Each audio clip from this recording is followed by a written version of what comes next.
Caros amigos, bem-vindos ao Hoje na Segunda Guerra Mundial. Neste vídeo, falaremos sobre os helicópteros que foram empregados naquela guerra. A história do helicóptero se confunde com o início da aviação, com as primeiras experiências decorrendo na França em 1907, primeiro às mãos dos irmãos Breguet e depois através das experiências de Paul Cornu. No entanto, ao contrário da aviação de asa fixa, que evoluiu muito durante a Primeira Guerra Mundial, as experiências com os helicópteros só voltaram com força total nos anos 20, mas os resultados demoraram muito a aparecer, e em 1930 o máximo que se conseguiu foi um recorde de altitude de 18 metros, num voo de pouco menos de 9 minutos.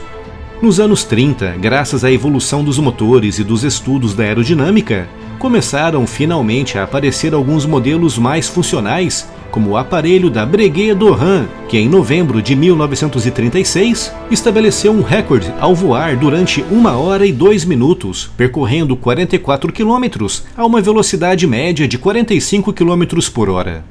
Nos Estados Unidos, as experiências nessa área também avançavam, resultando no famoso VS-300, desenhado por Igor Sikorsky, que voou a primeira vez em 1939.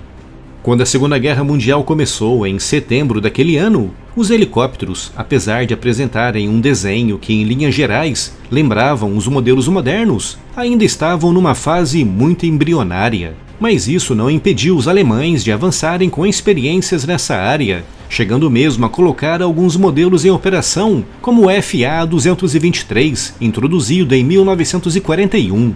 Com uma velocidade de cruzeiro de 175 km por hora e capaz de transportar até 1 tonelada de carga, com 20 aparelhos tendo sido produzidos, empregados principalmente na evacuação de feridos.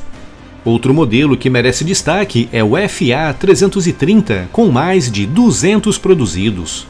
Um aparelho muito pequeno e leve, capaz de transportar uma única pessoa e com uma velocidade máxima de apenas 40 km por hora. Muito empregado na guerra como posto avançado de observação, tendo sido operado inclusive a partir de submarinos.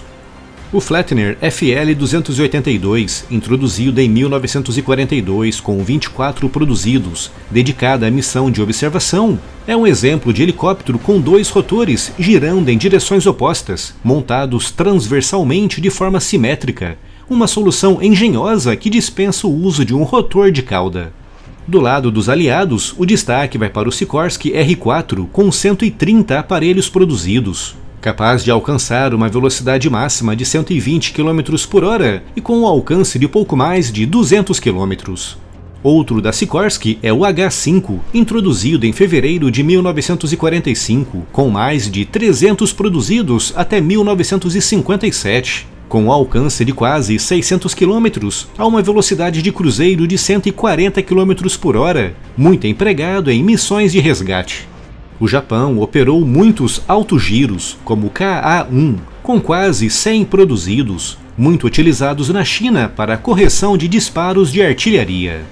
Além dessas aeronaves que entraram efetivamente em operação naquela época, muitas experiências inusitadas foram feitas, como por exemplo os alemães com a família Heliofly de mochilas helicópteros, e também os britânicos com o Hafner Rotabug, uma espécie de jipe com o rotor por cima.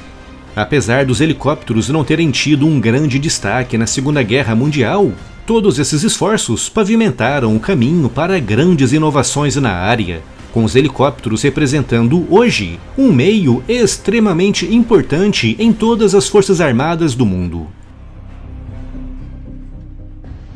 A promoção Blitzkrieg voltou à loja, kits de 3 camisetas por apenas R$ 90.